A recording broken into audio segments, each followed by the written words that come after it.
Jeg er blevet bedt om at lave en ønskeseddel til min konfirmation. Og i mellemtiden så kan jeg lige vise, hvordan det står til her i min tilværelse. Her bor jeg, og ja, jeg er blevet bevilget et fjernsyn, men dog ingen kanaler. Og det der, det er jo rigtig spændende.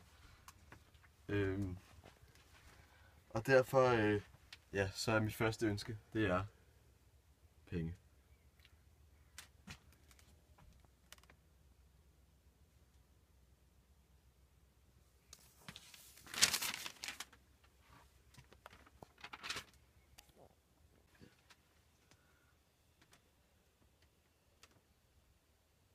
Altså, jeg er meget glad for at spille, men det eneste jeg sådan rigtig har, det er min PlayStation 2, der står derovre. Og ja, telefonen har jeg ingen af, så det gør det ikke meget nemmere. Men til gengæld så kan jeg få lov til at låne min mors iPhone 5, hvis jeg nu også går med hunden i en times tid, eller ja, hvad det nu er.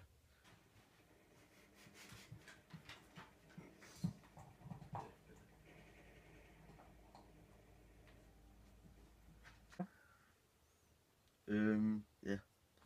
Jeg glemte vist også at sige, at jeg ikke har nogen computer. Og over i skolen, der låner jeg en. Og derhjemme, der har jeg kun en halvsmadret iPad fra min mors arbejde.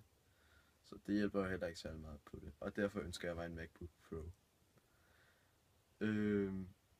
Ja, hvis jeg så endelig får den computer, så vil jeg rigtig gerne kunne spille noget musik på den.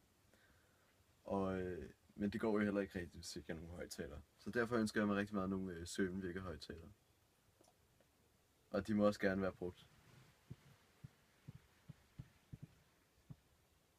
Så er det skidt. Nu er det blevet tid til at se, hvordan jeg kommer rundt i verden. Og ja, det siger vel lidt sig selv. Og som I nok kan se, så det holder jo ikke rigtigt. Så det jeg ønsker mig allerhelst, det er en rød Puch Maxi, eller en Puch Monza. Men de ældre i familien siger nok, at det vil være mere hensigtsmæssigt med en cykel. Jeg glæder mig til at se jer alle sammen til min konfirmation. Og jeg har også lige et par ekstra ønsker. Og når det så er sagt, så ses vi til min konfirmation den 26. 26. april. Det går helt.